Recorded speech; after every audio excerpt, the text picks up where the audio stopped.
ಗೌತಮ್ ಆತಂಕದಲ್ಲಿ ತನ್ನ ಹೆಂಡತಿ ಅನ್ವಿತಂಗೆ ಕಾಲ್ ಮಾಡಿ ಮಾತಾಡ್ತಿದ್ದ. ಹಲೋ ಅನ್ವಿತಾ, ಒಂದ್ ದೊಡ್ಡ ಪ್ರಾಬ್ಲಮ್ ಆಗ್ಬಿಟ್ಟಿದೆ.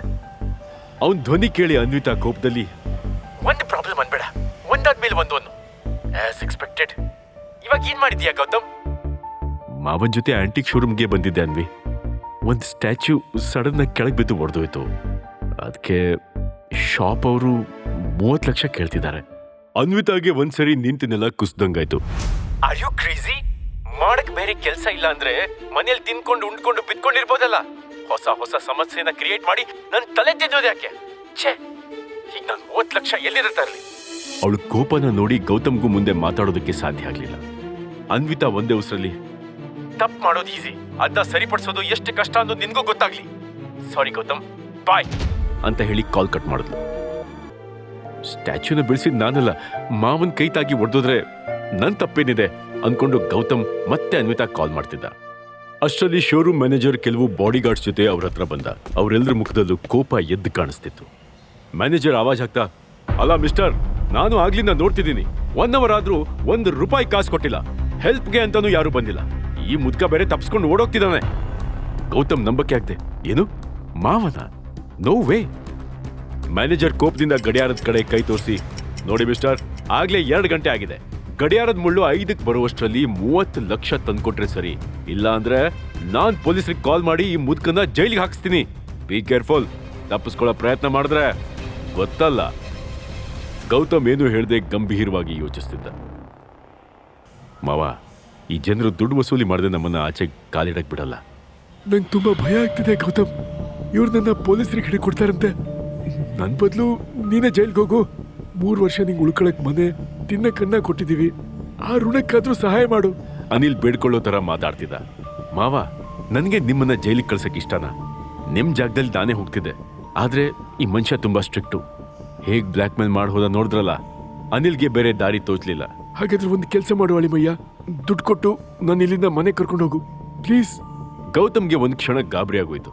30 ಲಕ್ಷ ಅಲ್ಲ, ನನ್ ಜೇಬಲ್ಲಿ ₹30 ಇಲ್ಲ. ನನ್ ಖರ್ಚಿಗೆ ಅನ್ವಿತಾನೆ ಹಣ ಕೊಡೋದು.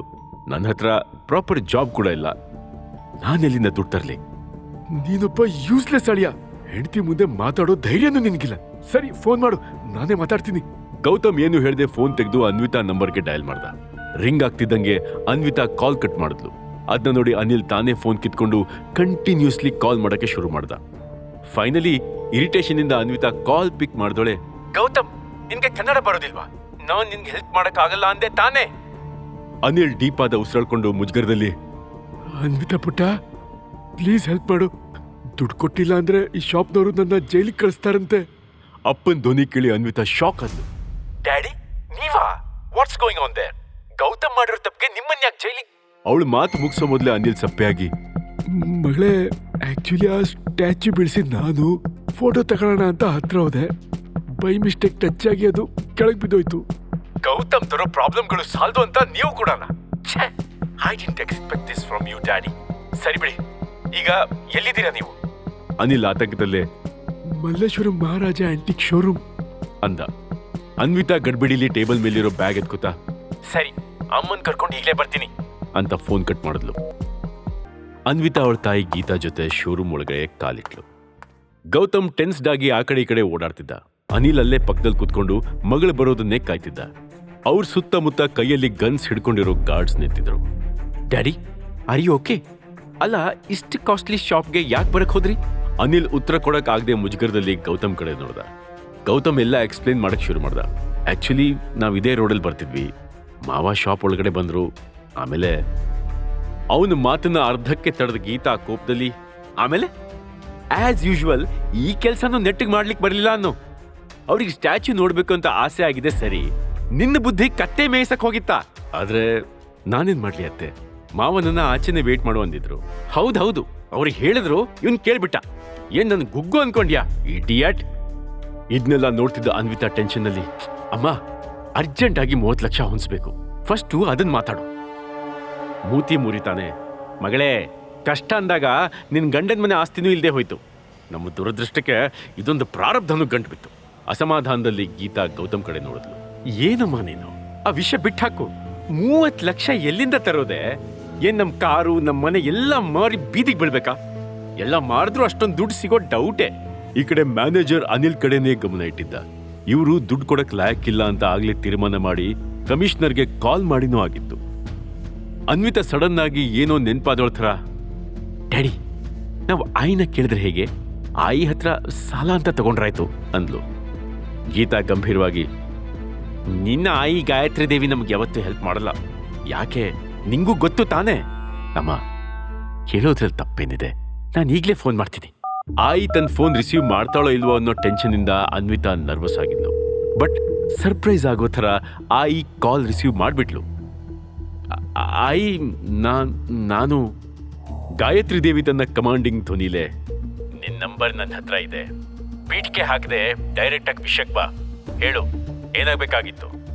ಅನ್ವಿತಾ ಆತಂಕದಲ್ಲಿ ನಡೆದಿರೋ ಎಲ್ಲ ವಿಷಯನೂ ಆಯಿಗೆ ಎಕ್ಸ್ಪ್ಲೇನ್ ಮಾಡಿದ್ಲು. ಅವಳು ಮಾತು ಮುಗಿಸಿದ ಮೇಲೂ ಕೆಲವು ಸೆಕೆಂಡ್ ಗಾಯತ್ರಿ ದೇವಿ ಮೌನವಾಗಿದ್ಲು. ಆಮೇಲೆ, ಫೈನ್, ಹಣ ತಾನೇ ಕೊಡ್ತೀನಿ, ಆದ್ರೆ ಒಂದು ಕಂಡೀಷನ್ ಇದೆ. ಅನ್ವಿತಾಗೆ ಆಯಿ ಮಾತು ಕೇಳಿ ಖುಷಿ ಗಾಬರಿ ಎರಡೂ ಒಟ್ಟೊಟ್ಟಿಗೆ ಆಯ್ತು. ಏನ್ ಕಂಡೀಷನ್ ಆಯಿ? ಗಾಯತ್ರಿ ದೇವಿ ಗಂಭೀರವಾಗಿ, ಬೆಂಗಳೂರಿನ ಫೇಮಸ್ ಕಂಪನಿ ಪ್ರಿನ್ಸ್ ಗ್ರೂಪ್ ಗೊತ್ತಲ್ಲ, ನಮ್ಮ ರಾಜ್ಗುರು ಫ್ಯಾಮಿಲಿ ಮೇಲೆ ಆ ಕಂಪನಿ ಜೊತೆ ಕೆಲಸ ಮಾಡುತ್ತೆ. ನಿಂಗೆ ಈ ಆಯಿ ಮೇಲೆ ಸ್ವಲ್ಪ ಆದ್ರೂ ಪ್ರೀತಿ, ಕಾಳಜಿ, ಗೌರವ ಇದ್ರೆ ಈಗಿಂದೀಗ್ಲೇ ಗೌತಮ್ಗೆ ಡಿವೋರ್ಸ್ ಕೊಟ್ಟು ಪ್ರಿನ್ಸ್ ಗ್ರೂಪ್ ನ ಪ್ರೆಸಿಡೆಂಟ್ ಮಗ ಕಬೀರ್ ಆನಂದ್ ನ ಮದುವೆ ಆಗ್ಬೇಕು. ಅನ್ವಿತಾಗೆ ಸಿಡ್ಲು ಬಡ್ದಂಗಾಯ್ತು. ಏನ್ ಹೇಳ್ತಿದ್ದೀರಾ ಆಯಿ? ಈ ಸರ್ತಿ ಗೌತಮ್ ಏನು ತಪ್ಪು ಮಾಡಿಲ್ಲ. ನಿನ್ ಎಕ್ಸ್ಪ್ಲನೇಷನ್ ಯಾರು ಕೇಳಿದ್ರು? ಆಯಿ, ನಿಮ್ ಮನ್ಸು ಇಷ್ಟೊಂದು ಕಲ್ಲಾಗೋಕ್ ಹೇಗ್ ಸಾಧ್ಯ? ನಿಮ್ಮ ಸ್ವಂತ ಮಗಂಗೂ. ಅನ್ವಿತಾ ಮಾತನ್ನ ಅರ್ಧದಲ್ಲೇ ತಡೆದು ಗಾಯತ್ರಿ ದೇವಿ ಕಡ್ಡಿ ಮುರಿದಾಗೆ, ನನ್ನ ಮಗ ಇವತ್ತು ಆ ಪರಿಸ್ಥಿತಿಲಿ ಇರೋದಕ್ಕೆ ಕಾರಣ ನೀನೇ. ನಿನಗೆ ಸಹಾಯ ಬೇಕು ಅಂದ್ರೆ ನನ್ನ ಮಾತನ್ನ ಒಪ್ಕೋ, ಬೇರೆ ದಾರಿ ಇದ್ರೆ ಯೋಚನೆ ಮಾಡು. ಅನ್ವಿತಾ ಆನ್ಸರ್ ಮಾಡೋ ಮೊದಲೇ ಗಾಯತ್ರಿ ದೇವಿ ಫೋನ್ ಕಟ್ ಮಾಡಿದ್ರು. ಇಷ್ಟೊತ್ತು ಕೈ ಕೊಟ್ಕೊಂಡು ಸುಮ್ಮನೆ ನಿಂತಿದ್ದ ಗೌತಮ್ ನಿಟ್ಟುಸಿರ್ಬಿಟ್ಟು ಅವಳು ಶೋಲ್ಡರ್ ಮೇಲೆ ಕೈ ಇಟ್ಟ. ಅನ್ವಿ, ಡೋಂಟ್ ವರಿ, ಏನಾದ್ರೂ ಒಂದು ಅರೇಂಜ್ಮೆಂಟ್ ಮಾಡ್ತೀನಿ. ಅವನ್ ಮಾತು ಕೇಳಿ ಗೀತಾ ಕೋಪ ನೆತ್ತಿಗೇರ್ತು. ಓಹೋಹೋ, ಏನ್ ದೊಡ್ಡ ರಾಜ್ಕುಮಾರ ನೀನು? ಯಾರಲ್ಲಿ ಅಂದ ತಕ್ಷಣ ದುಡ್ಡಿನ ರಾಶಿ ಬಂದು ಬೀಳತ್ತೆ ನೋಡು.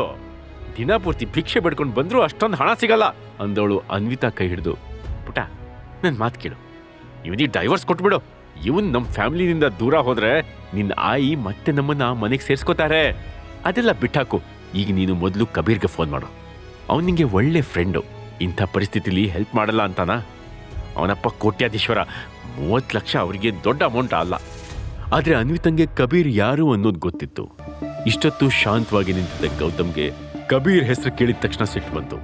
ಸಿಚುವೇಶನ್ ಕಾಂಪ್ಲಿಕೇಟ್ ಆಗಿದ್ರಿಂದ ಅವನು ಸೈಲೆಂಟ್ ಆಗಿ ತನ್ನ ಫೋನ್ ತಗೊಂಡು ಆಚೆ ಬಂದು ಯಾವುದೋ ಒಂದು ನಂಬರ್ಗೆ ಡಯಲ್ ಮಾಡ್ದ. ರಿಂಗ್ ಆಗ್ತಿದ್ದಂಗೆ ಅವನ ಹಾರ್ಟ್ ಬೀಟ್ ಕೂಡ ಜೋರಾಗ್ತಿತ್ತು. ಕಾಲ್ ರಿಸೀವ್ ಆದ್ರೂ 10 ಸೆಕೆಂಡ್ ಯಾರೂ ಮಾತಾಡ್ಲಿಲ್ಲ. ಕೊನೆಗೆ ಗೌತಮ್ನೇ, ಪಟೇಲ್ರೇ ಅಂದ. ಆ ಕಡೆಯಿಂದನೂ ಒಂದು ಧ್ವನಿ ಕೇಳಿಸ್ತು. ಅದರಲ್ಲಿ ಗೌರವ, ಪ್ರೀತಿ, ಕಾಳಜಿ ಎಲ್ಲವೂ ಇತ್ತು. ಶರಣ್ರೇ ಚಿಕ್ಕದೊರೆ. ಆ ಮಾತು ಕೇಳಿ ಗೌತಮ್ ಒಂದು ಕ್ಷಣ ಮೌನವಾದ. ಗೌತಮ್ ಯಾರಿಗೆ ಕಾಲ್ ಮಾಡ್ತಿದ್ದ? ಗೌತಮ್ ಅನ್ವಿತಾ ಮತ್ತೆ ಅವಳ ಫ್ಯಾಮಿಲಿನ ಈ ಪ್ರಾಬ್ಲಮ್ ಇಂದ ಹೇಗೆ ಆಚೆ ತರ್ತಾನೆ? ಕಬೀರ್ ಅನ್ವಿತಾಗೆ ಹೆಲ್ಪ್ ಮಾಡ್ತಾನ? ಈ ಎಲ್ಲ ಪ್ರಶ್ನೆಗಳ ಉತ್ತರಕ್ಕಾಗಿ ಕೇಳ್ತಾ ಇರಿ ರಾಯಲ್ ವಾರಸ್ದಾರ, ನಿಮ್ಮ ಪಾಕೆಟ್ FM ನಲ್ಲಿ ಮಾತ್ರ. ಈಗಲೇ ಡೌನ್ಲೋಡ್ ಮಾಡಿ ಕೇಳಿ ರಾಯಲ್ ವಾರಸ್ದಾರ, ಕೇವಲ ಪಾಕೆಟ್ FM ನಲ್ಲಿ.